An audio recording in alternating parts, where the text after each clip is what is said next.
y es el trabajo de ustedes, ¿verdad? El trabajo de los países que pueden analizar con la retroalimentación de los demás países y por ende llevarse la tarea para que puedan poner en práctica una serie de acciones.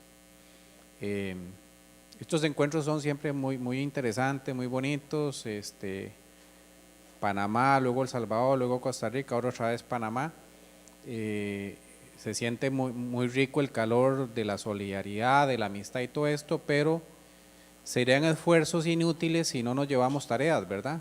Si no llegamos a los países a implementar los esfuerzos necesarios para que los objetivos de la Biored no estén en papel, ¿verdad? Porque ponerlos en un sitio web que está lindísimo, el web, o ponerlos en una declaración, la Biored tiene tres declaraciones, yo las conozco de cada punto y coma, pero nada ganamos con eso si no se implementa, si no se ejecuta, ¿verdad? Y la ejecución de las acciones muchas de las veces no ocupa recursos, es simplemente la voluntad de, como decía Teresa, que le está esperando el ministro cuando llega a Dominicana, es pedir una reunión con el ministro y ir allá a hablar claro sobre la mesa, cómo están las cosas, ¿verdad?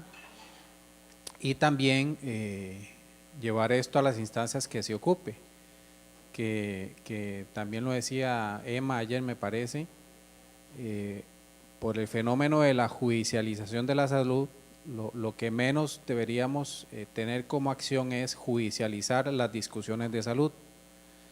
Hay algunos riesgos en eso, ¿verdad? Yo tengo, como saben, la deformación de ser abogado.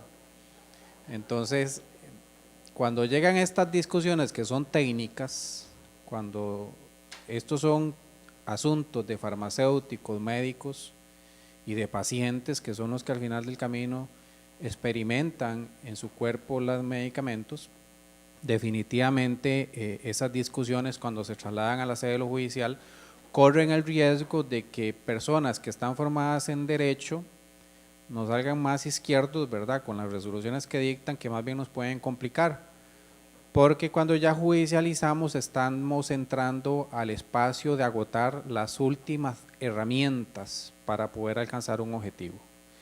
Y si ahí perdimos algún objetivo, difícilmente logramos corregir lo que lamentablemente se dicta en contra de los objetivos de las luchas de las organizaciones y de los pacientes. Entonces, ahí es donde viene también en parte lo que yo les quiero compartir. Ya corté casi el 60% de la presentación por efectos del tiempo. Y podernos ajustar a la agenda, ¿verdad? Y entonces hablarles un poquito de este análisis de las regulaciones sanitarias sobre biológicos biosimilares. Y yo creo que al final es no tanto lo que dice la norma, porque yo he tenido la dicha de estar casi en todos los países de la región y haberme reunido en algún momento con todas las autoridades de la región, y si algo me quedaba claro era que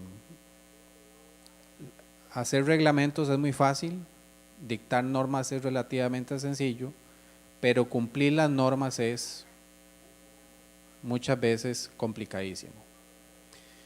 Y también, si algo también hoy en día tengo claro, y allá en Costa Rica lo vivimos porque yo entre algunas cosillas que hago es que yo soy miembro de la Autoridad de Competencia de Costa Rica. Es decir, es la autoridad que anda vigilando la conducta de las empresas, que se porten bien, que hagan prácticas sanas de competencia, etcétera, etcétera. Si no se les sanciona.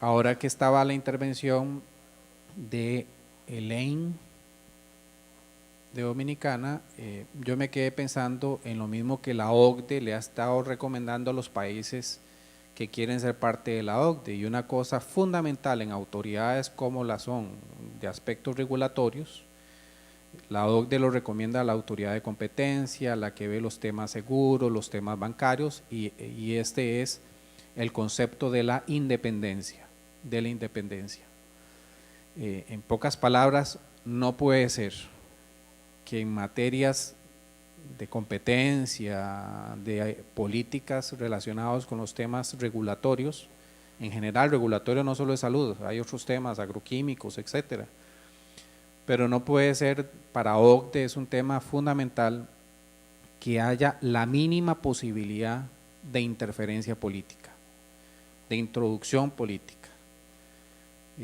Lamentablemente hay casos donde basta con la llamada de un ministro, una ministra, de un diputado, una diputada, etcétera, porque al ser órganos que están dentro del sistema orgánico del poder político, que por más que el criterio técnico de los funcionarios quiera prevalecer, al final se impone la jerarquía, se impone el político que está ahí de turno y logra influenciar de manera que algo cambie en contra incluso de la misma normativa. Entonces, por eso, en las buenas prácticas internacionales, autoridades de este tipo de objetos, ¿verdad? Reitero, no solo en salud, está en todo lo que son temas regulatorios, la OCDE como buena práctica internacional, y por eso es en parte, ¿por qué la EMA es tan fuerte? ¿Por qué la autoridad alemana, italiana, la estadounidense son fuertes, se respetan y se dan a respetar? Por la independencia. O sea, tienen gente muy buena, pero además de eso, nadie del estamento político puede tan siquiera decir algo a las autoridades. Se manejan con total independencia presupuestaria, de personal, de organización, salarial, etcétera, etcétera. Y entonces, a raíz de la intervención de Lane, muy profesional como lo ha hecho, me quedé con la inquietud y la dejo ahí porque no la tengo anotada, sería una nueva recomendación, y es que tengamos como una tarea a mediano o largo plazo ayudar porque las agencias regulatorias alcancen independencia funcional de los ministerios de salud y en general de los sistemas que pueden tener alguna influencia política. Eso es clave, eso es fundamental. Bueno, ¿qué problemas hemos enfrentado y qué debe mejorar? Porque, reitero, los reglamentos están, los reglamentos y las normas están. Con Gustavo Campillo ahora decíamos qué nivel tiene la norma dominicana y yo le decía basta con que el ministro y el presidente firmen otro decreto y hasta ahí llegó. No tiene fuerza de ley, no tiene fuerza por ende de que sea un poco más difícil su modificación. Pero así están todas las demás normativas de los países. O sea, nuestros países tienen resoluciones o guías, la más reciente, si no me falla la memoria, la de marzo del 2018 de Honduras, que finalmente ya emitió algo sobre biológicos y biotecnológicos, marzo 2018. Y la que se nos ha quedado en el camino es Nicaragua. Nicaragua no tiene mayor cosa más que un formulario ahí y llenar una serie de espacios en blanco, pero no tiene mayor regulación sobre este tipo de productos. Entonces, ¿qué podemos hacer? La norma está escrita, pero la vivencia diaria es la que nos va a decir qué tan fuerte es realmente la normativa que tenemos. En Dominicana suceden situaciones, en Guatemala también, en Panamá ni para qué, y bueno, y con todo que por acá la federación o algunas organizaciones en particular lograron sacar la tarea de la norma 105/2017, de la no sustitución, pero tenemos el problema de la implementación, que ponen unas cuantas moléculas ahí, pero y lo demás ¿qué? Entonces todo lo demás sí se puede sustituir, o sea, si no está ahí, todo lo demás sí puede sustituirse.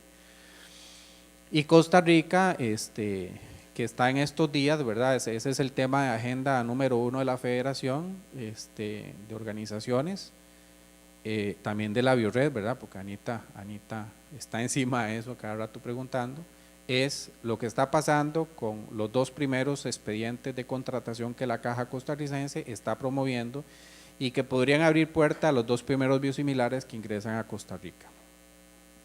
Y entonces, ahí están las normas. Hay uno de esos 2 casos donde se está abriendo el camino de eventualmente comprar un biosimilar que no está ni siquiera registrado en Costa Rica. Y usted lee el reglamento, las normas, y las normas dicen, no, es que eso no puede ser. Bueno, pues está haciendo.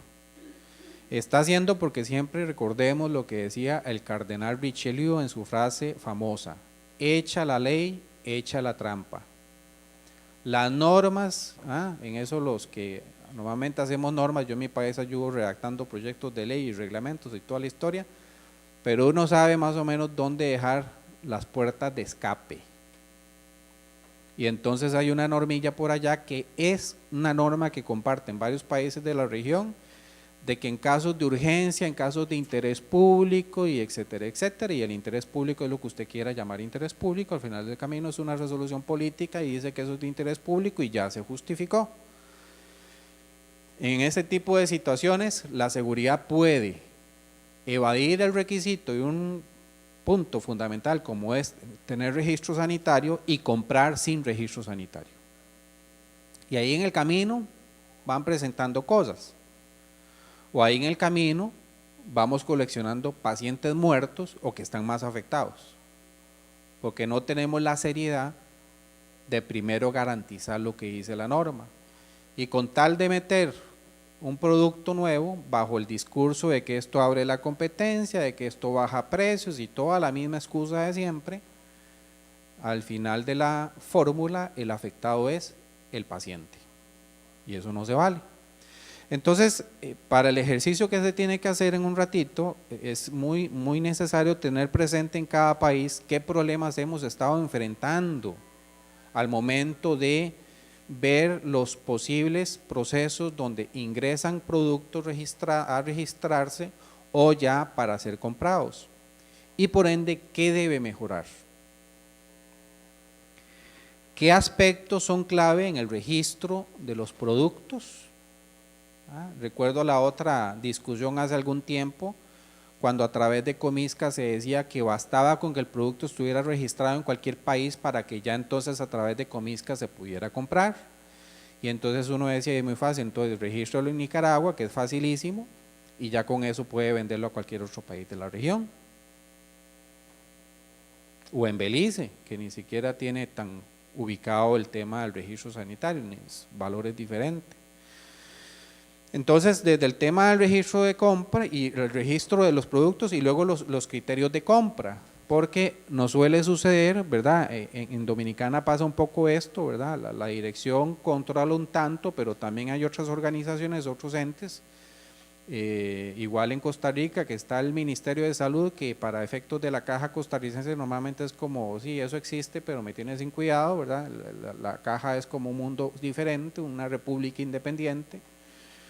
Y así pasa en otros lados. Entonces, los criterios de compra,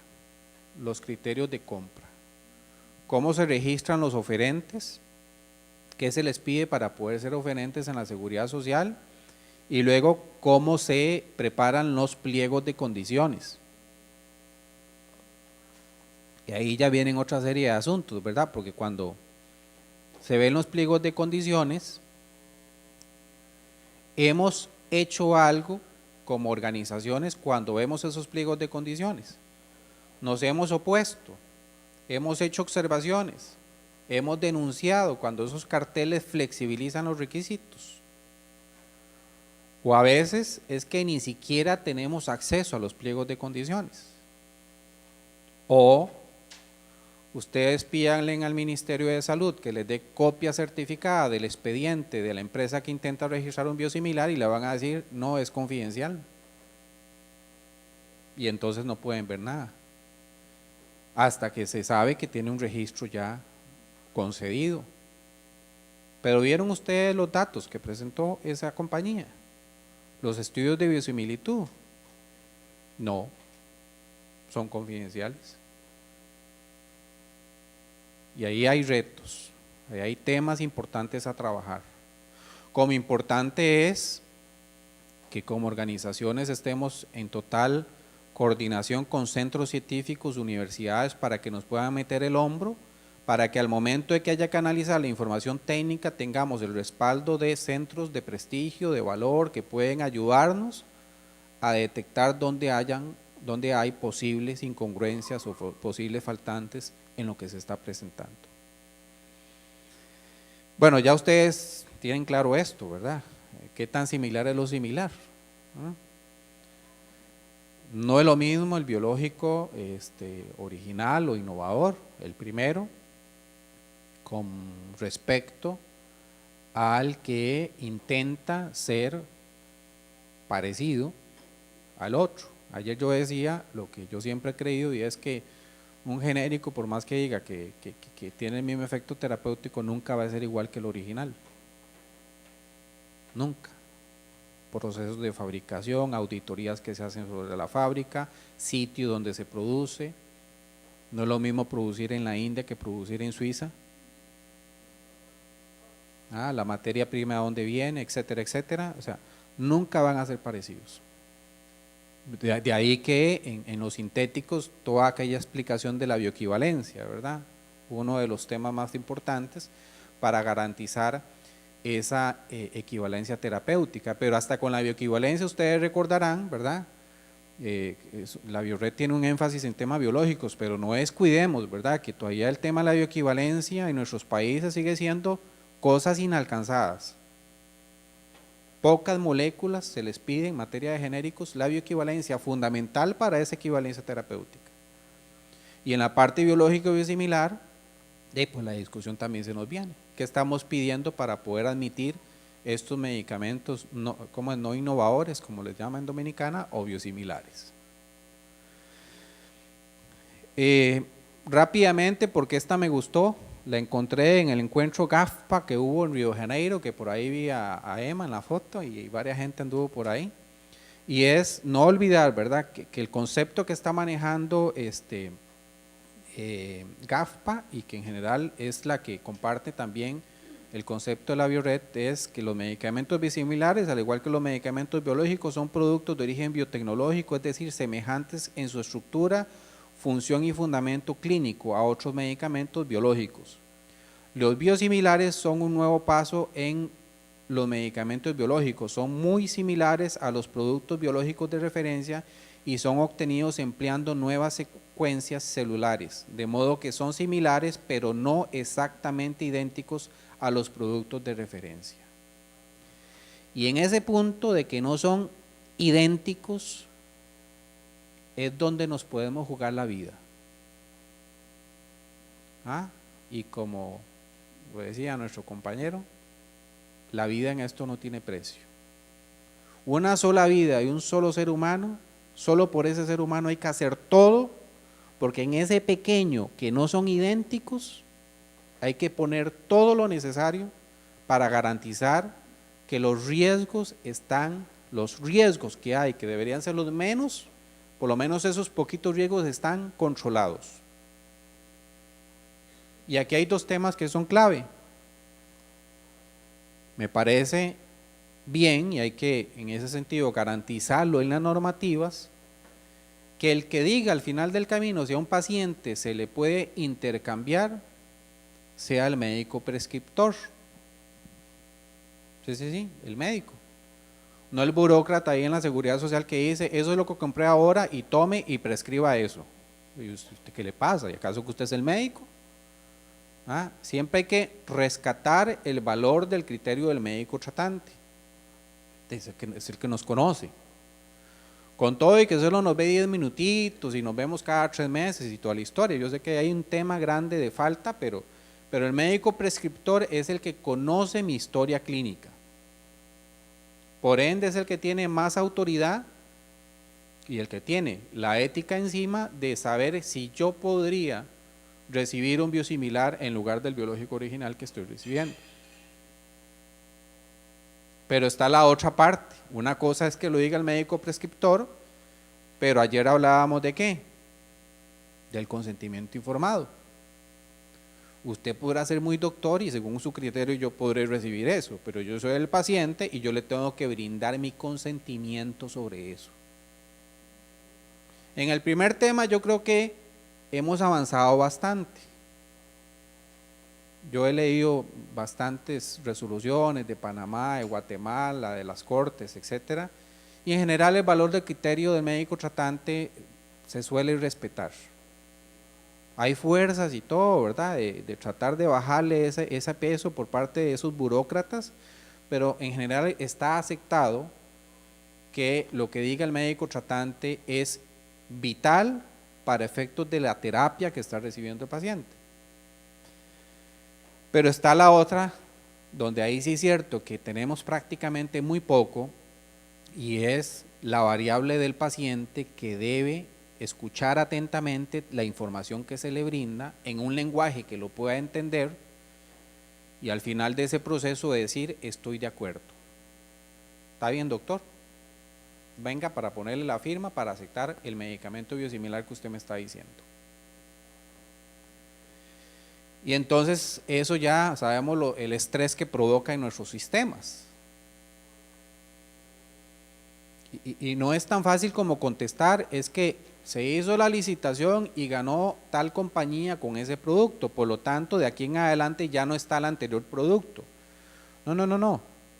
Este no es una conferencia sobre temas de compras públicas, con todo gusto yo les puedo hablar del tema, pero no lo es. Pero sí le tengo que decir en pocas palabras que hoy nuestras seguridades sociales, nuestras instituciones pueden perfectamente tener a todos los que venden el producto, los biológicos originales como los biosimilares, como los genéricos, como los innovadores, ahí como empresas previamente seleccionadas, de manera que cada vez que se ocupe del producto de tal proveedor, según el criterio del médico tratante y lo que diga el paciente, se llama a ese proveedor. Eso es lo que se ha venido llamando las entregas según demanda, que lo hace Comisca. Las compras Comisca al final es eso, yo selecciono una empresa y luego cada país la llama y entonces conforme voy necesitando el producto se lo voy pidiendo. Pero así como escogí a una, yo puedo escoger a las otras compañías. Y entonces cada vez que necesito, si es del original, pues va a la empresa original, si es del otro, va al otro. Pero yo puedo perfectamente como institución pública tenerlos ahí, a todos. Es decir, esa excusa de que es que una ganó el concurso y solo con esa se puede comprar, es mentira. Nuestras normas de contratación pública, y yo sí puedo dar fe que he leído todas las de la región, permiten estas variables de contratación. Lo otro es que ya lo hemos mencionado, el asunto de las autoridades de referencia, ¿verdad? Las autoridades de referencia o las estrictas son las que OMS ha analizado y ha dicho que son esas autoridades, no son esas que OPS llama como de primero, segundo y cuarto nivel, eso es otra historia. Nunca hay que confundirse en esto, sin embargo se confunde. Algunos de los países, Guatemala por ejemplo, coloca a 2 o 3 autoridades de referencia de Latinoamérica. Eso no son autoridades de referencia, reitero. Aquí está el documento donde está y bueno, abajito yo se los puse, EMA, FDA, la Suiza, la de Canadá, la australiana, la islandesa, la noruega, Liechtenstein. Estas son, y bueno, ¿y por qué son? Porque pensando como OCDE llamaría a estas agencias, son las que implementan las mejores prácticas internacionales en materia regulatoria. El problema nuestro es, y lo decía muy bien Elaine, es la capacidad humana para poder actuar como esas autoridades, que tienen independencia, que tienen presupuesto, que tienen personal súper capacitado, tienen el top de los profesionales en sus planillas, tienen el equipo, pueden hacer perfectamente investigación, pueden entrar ellos directamente a hacer los estudios frente a nuestras autoridades.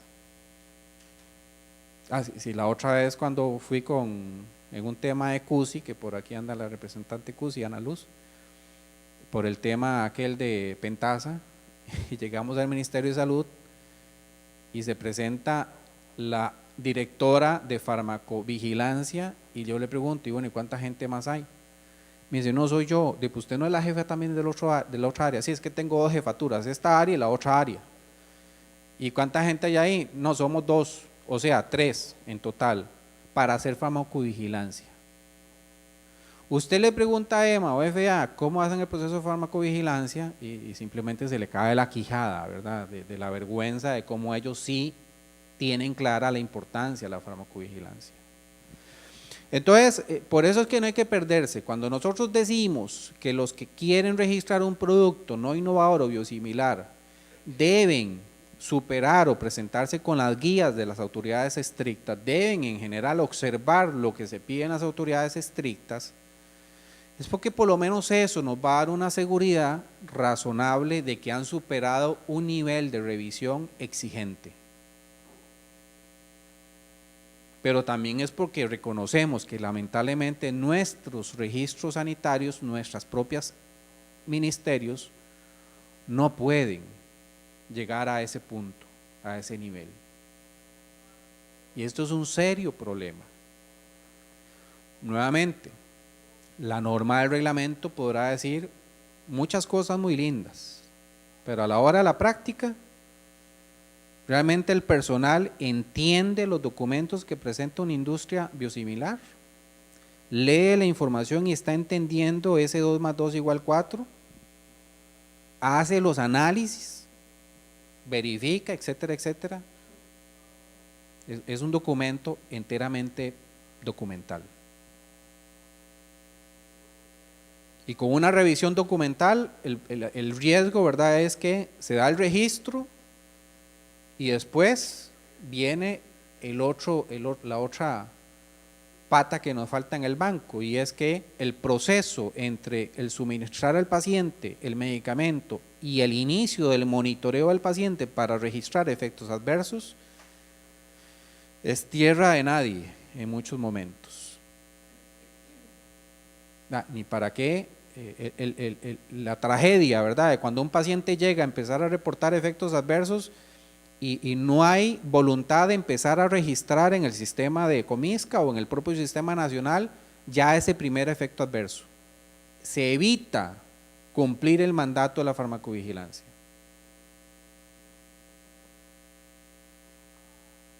En materia regulatoria, los 4 pilares para que las normas verdaderamente cumplan con esos procesos, y ya lo han visto bastante: estudios comparativos es fundamental, la extrapolación, la intercambiabilidad y la farmacovigilancia.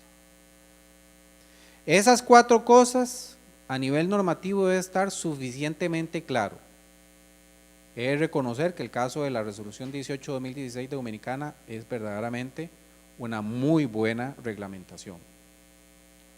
Panamá tiene muy buena reglamentación, lo mismo que Costa Rica. Pues Costa Rica lo que ha hecho es implementar el reglamento técnico centroamericano, o sea, el que por sí todos los países deberían implementar al ser parte del SICA, pero no es así porque Nicaragua no lo hace.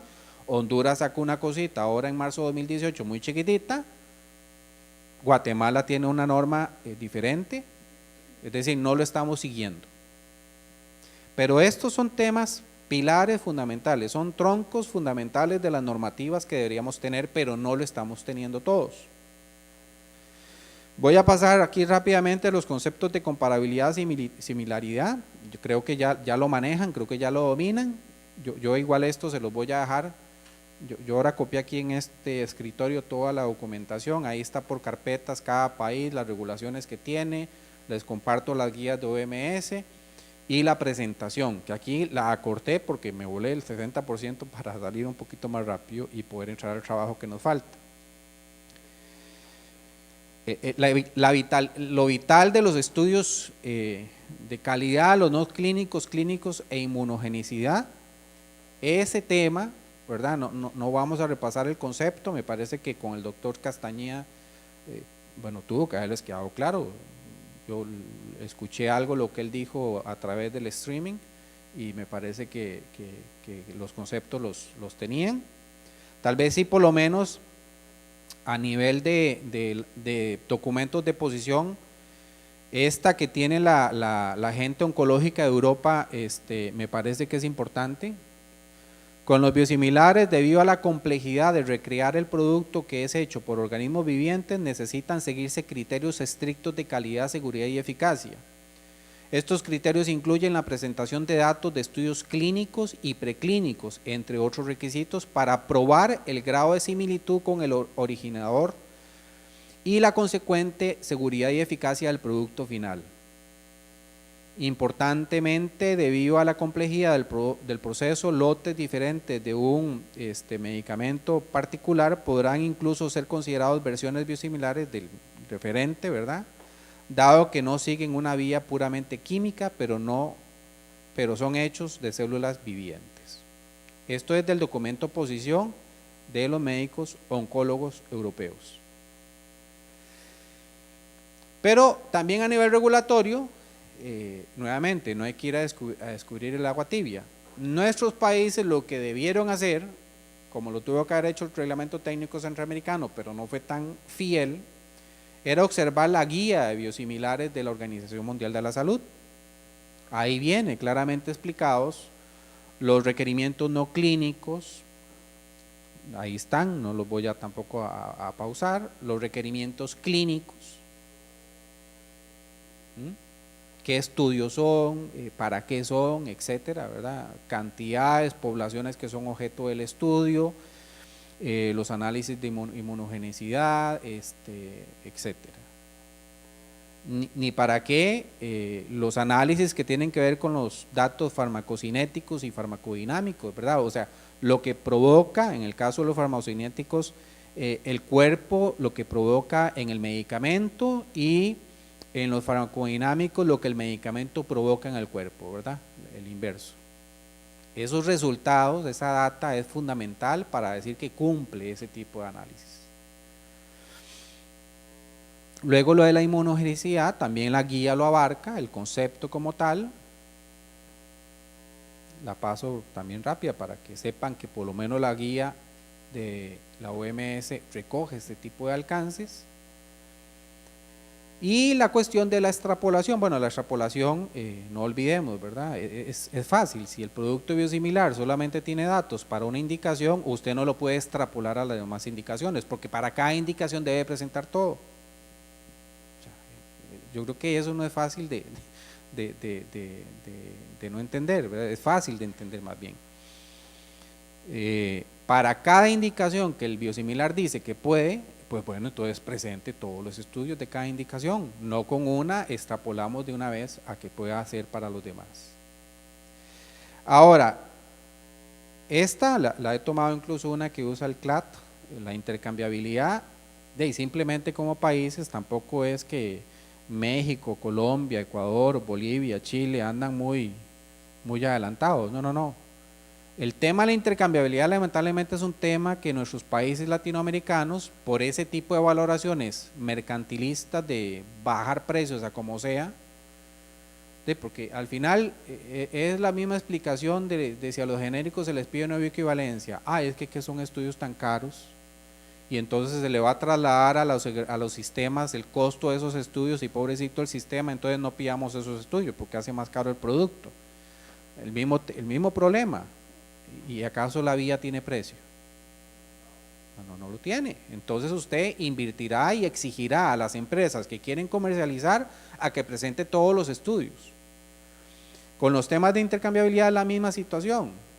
Pasar un producto a que demuestre la intercambiabilidad, la empresa empezará con sus cuentos, ¿verdad? Y vemos que lamentablemente es una historia que en los países de la región termina ganando no regular sobre este tema, que nuestras normas en eso queden light o que del todo no haya nada.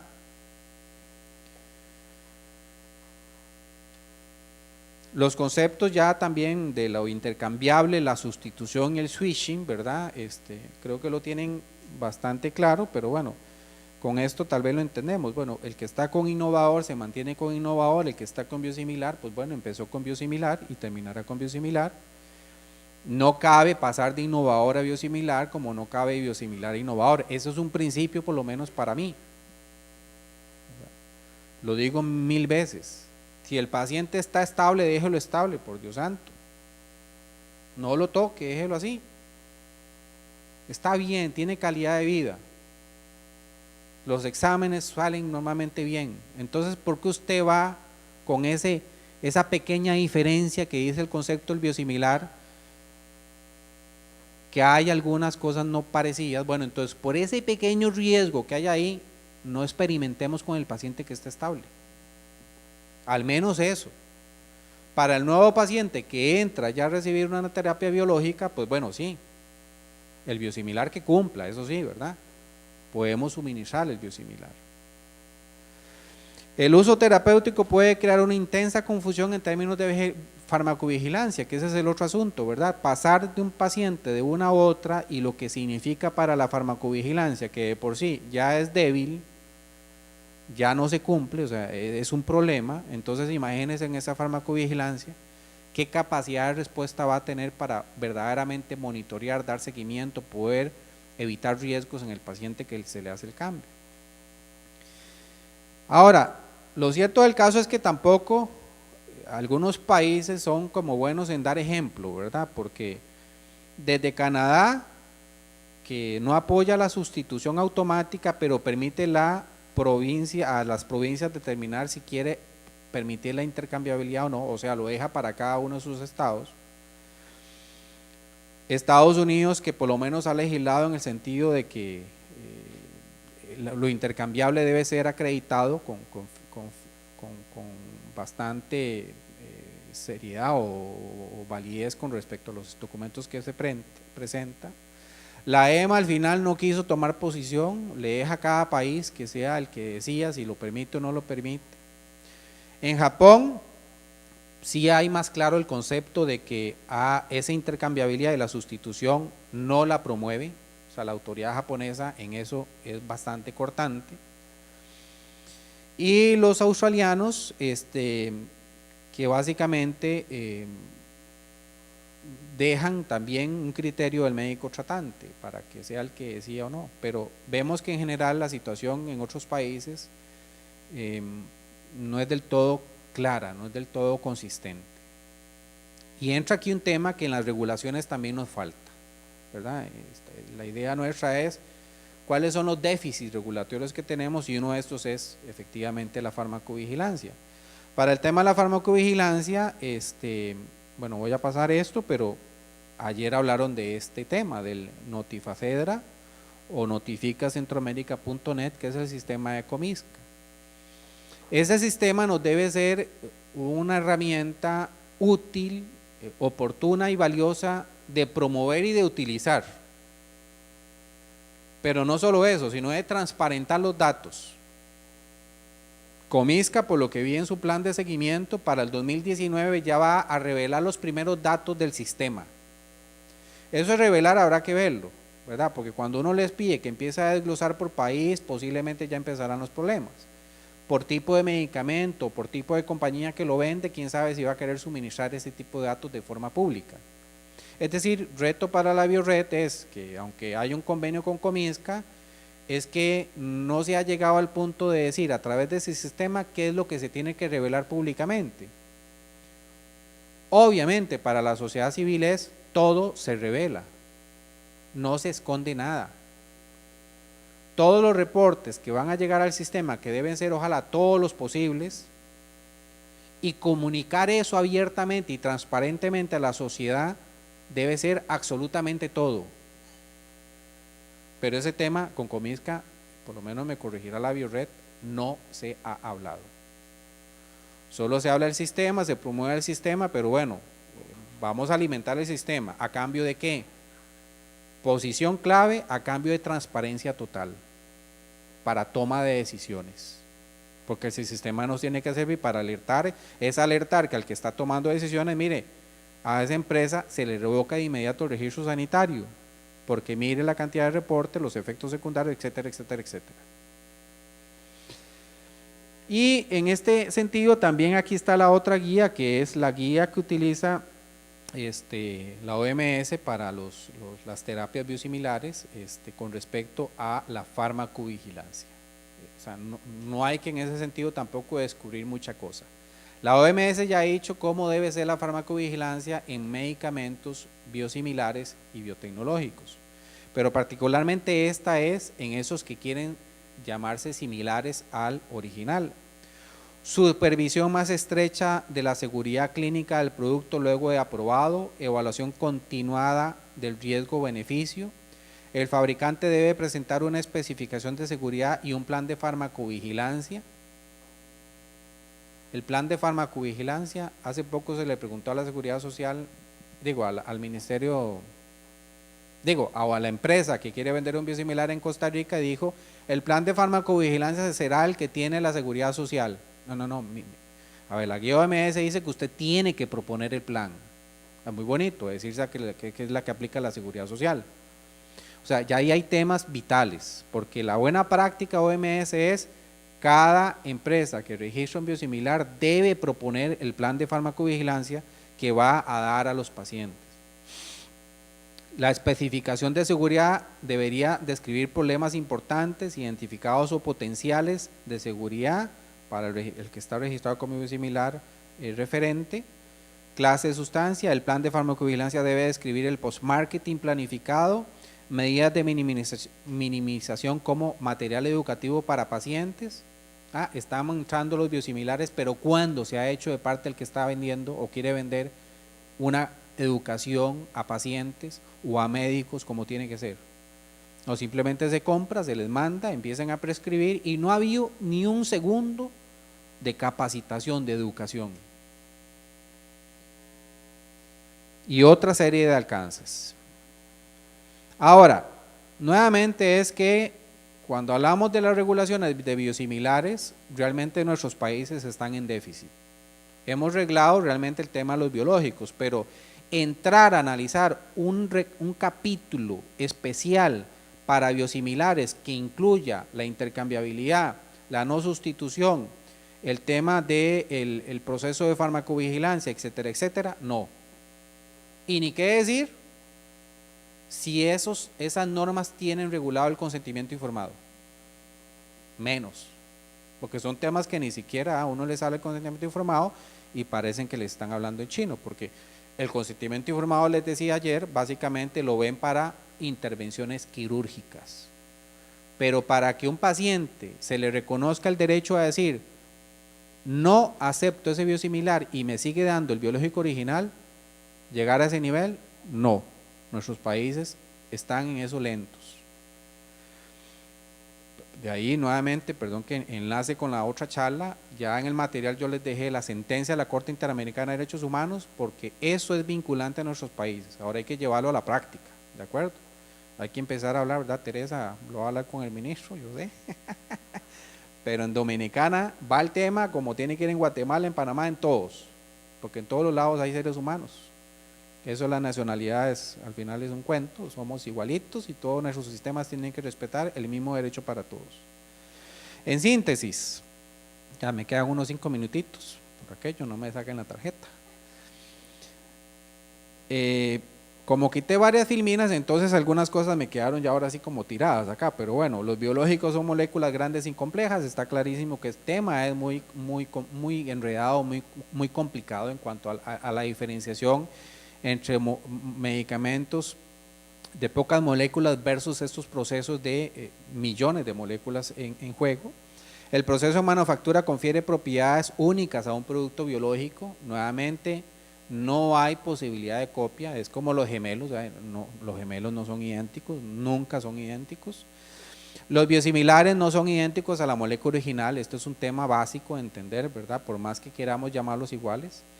En el caso de las regulaciones, el proceso de registro y de compra deben ser transparentes, y tarea de la Biored y los miembros de la Biored es, ¿son transparentes o no?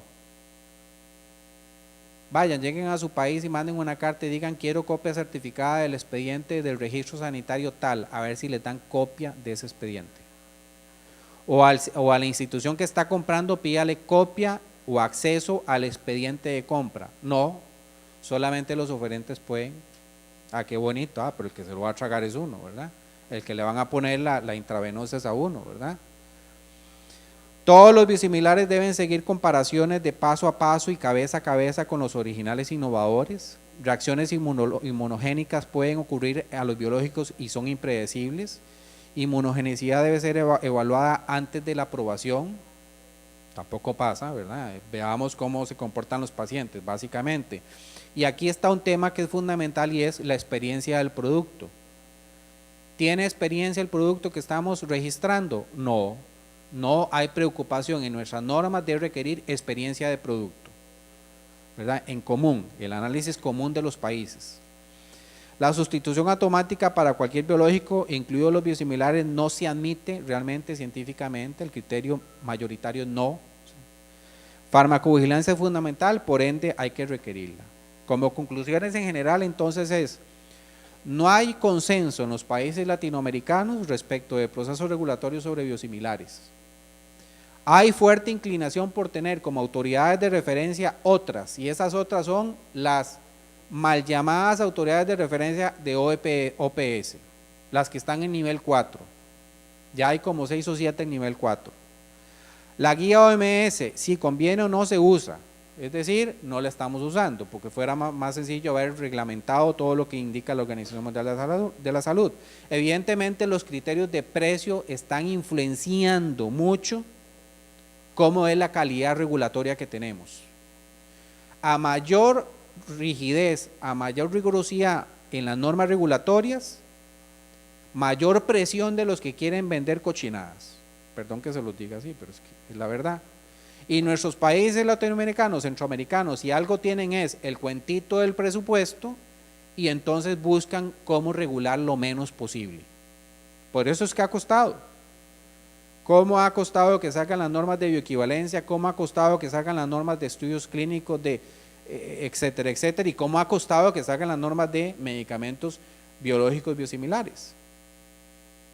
Y gracias a Dios que existe la Biored y existen las organizaciones, porque si no es por la labor que se hace, ahí estaríamos esperando regulación en Honduras, en Dominicana y en otros lados. Y lo hemos dicho, el recurso humano con la incapacidad que tiene, tanto en número, en conocimiento, como en equipos y herramientas. Históricamente, finalmente, el problema de la farmacovigilancia débil. Tarjeta roja. Bueno, voy a adelantarme acá. Aquí les dejo también cómo están los países. Bueno, cada país, pueden ver que Costa Rica y Panamá tienen la mayor cantidad de normativas emitidas. El Salvador tiene una guía para el registro de medicamentos, ¿verdad?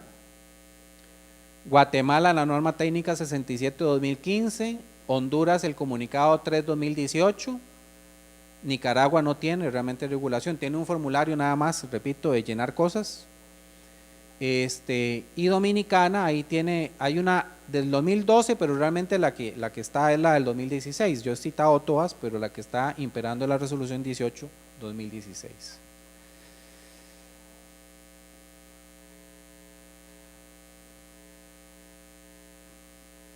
Perdón, me faltaba una que ya para terminar, pero creo que fue una de las que corté, entonces déjeme rescatarla.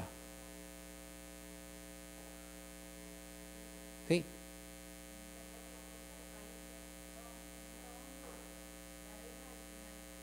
Claro, claro. De hecho, recuerden que si alguno ocupa el material, lo copia en una carrerita. Yo las tengo, yo se las dejé. Cada reglamento está en el material que estoy dejando. Aquí está, ya la encontré. Con esta terminamos. Que es a ver.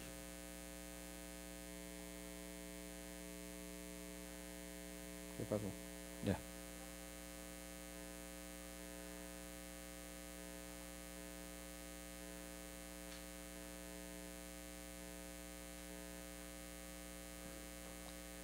Bueno, nadie ha dicho que los biosimilares no están entrando. Eso no se va a parar por nada. El asunto va a estar en cuáles son los déficits, en resumen, que me parece que debemos tener presente. Es lo que está acá. La primera es básica y es elemental y es evidente. Si hemos emitido normativa, que se cumpla.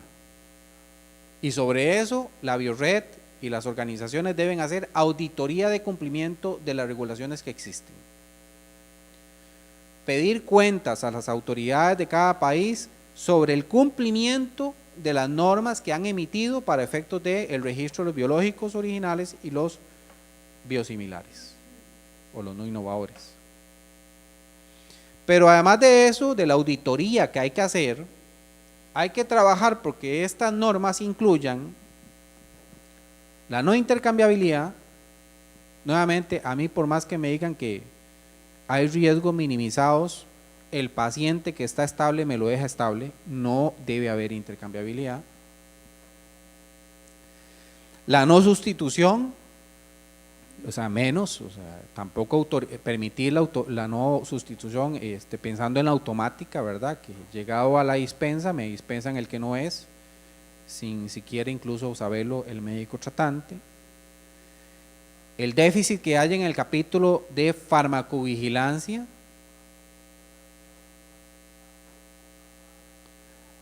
El alcance de la experiencia de producto, y eso no está realmente mapeado en las regulaciones, que estamos regulando para efectos de que el producto que se registra demuestre que tiene experiencia realmente y que por ende se pueda comportar en el cuerpo del paciente bajo los efectos terapéuticos que estamos esperando.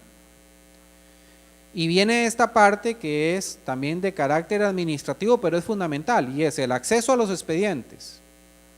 Porque nada ganamos con que esto, reitero, esté reglado, con que nos digan que se está cumpliendo, pero a la hora de que usted chequea el expediente se da cuenta que están flexibilizando las evaluaciones de lo que se está presentando.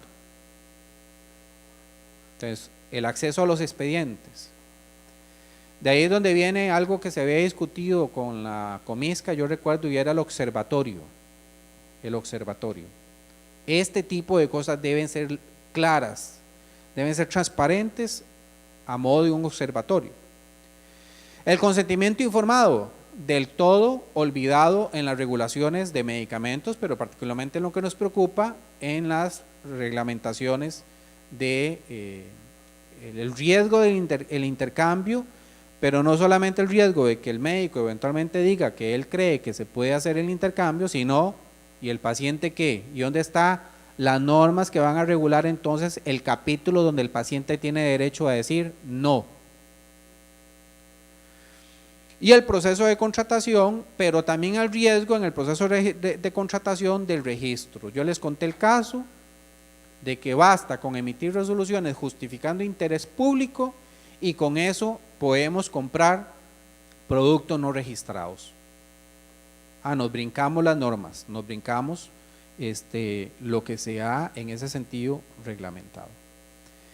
Y bueno, con eso, ¿qué haríamos nosotros?